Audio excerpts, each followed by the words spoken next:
Hoje a gente vai analisar um dos estudos psicológicos, vamos dizer assim, mais estranhos do século XIX. Imagine só, em 1860, um grupo de pesquisadores achou que tinha encontrado uma janela para a vida após a morte. E do outro lado, o que eles encontraram foi um fantasma com um apetite que não tinha fim. Bora mergulhar nessa história. Tentem imaginar a cena.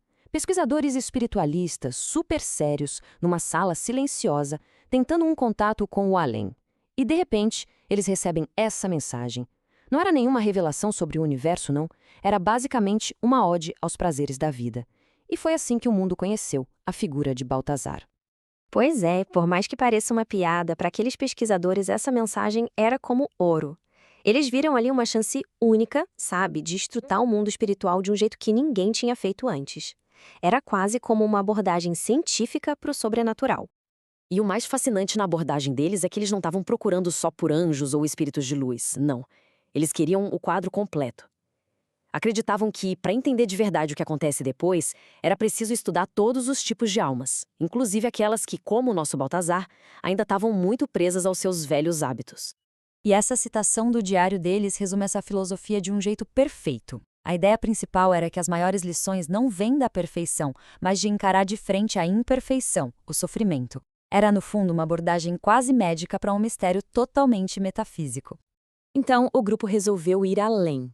Eles organizaram uma sessão formal, com um objetivo bem claro: evocar o Baltazar de novo. Só que dessa vez, eles estavam preparados, armados com uma lista de perguntas para tentar entender a condição tão peculiar dele. A primeira pergunta já foi direto ao ponto.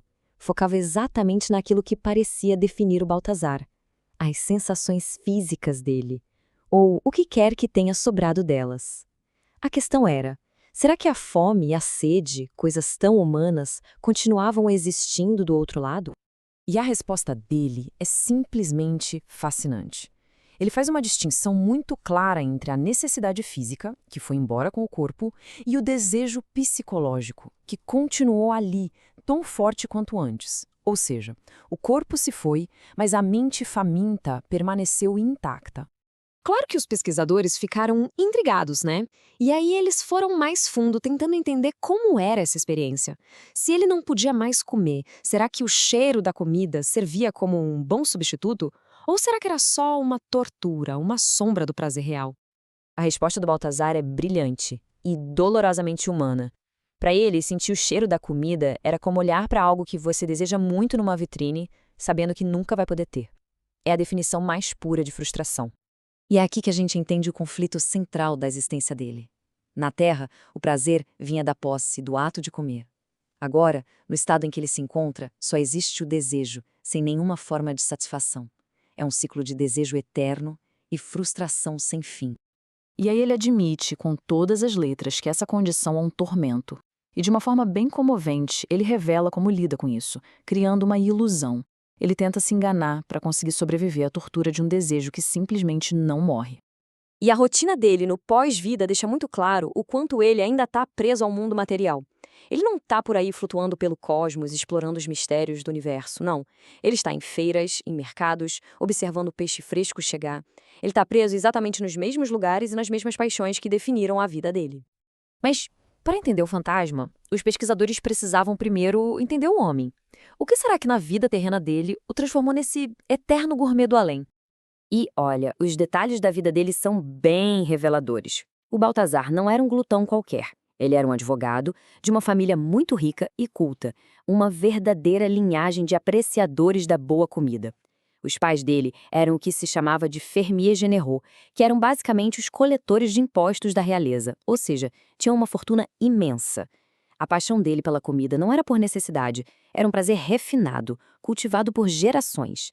Ele viveu 80 anos de pura indulgência, e agora, mesmo 30 anos depois de morto, essa indulgência ainda era o que o definia.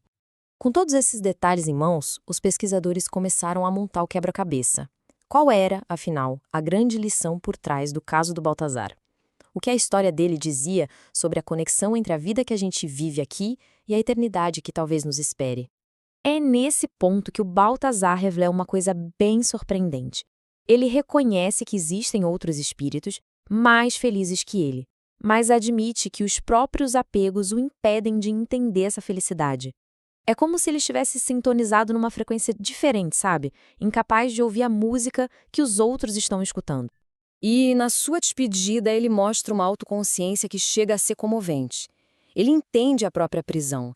Ele sabe que está preso aos desejos terrenos, mesmo que ainda não tenha força para se libertar.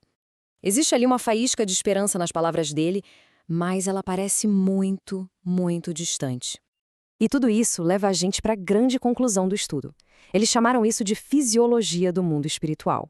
A ideia é que a vida após a morte não zera o placar. Pelo contrário, ela é uma continuação direta de quem a gente era. Nossos pensamentos, nossas paixões, nossos hábitos, tudo isso constrói a realidade que vamos habitar depois. O veredito final dos pesquisadores foi de uma imparcialidade notável.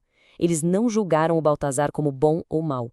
Eles o viram como um fenômeno, um ser tão definido pelos seus sentidos que a vida após a morte se tornou uma jaula feita dos seus próprios desejos. O paraíso que ele tanto amava na Terra se tornou também o seu inferno particular. Isso tudo nos deixa com uma pergunta poderosa. Uma pergunta que ecoa desde 1860 até hoje. O caso do Baltazar, o fantasma gastrônomo, nos força a pensar: se nós somos os arquitetos da nossa própria eternidade, que tipo de material estamos usando para construí-la hoje? O que a gente valoriza, o que a gente deseja e, no fim das contas, para onde tudo isso pode nos levar?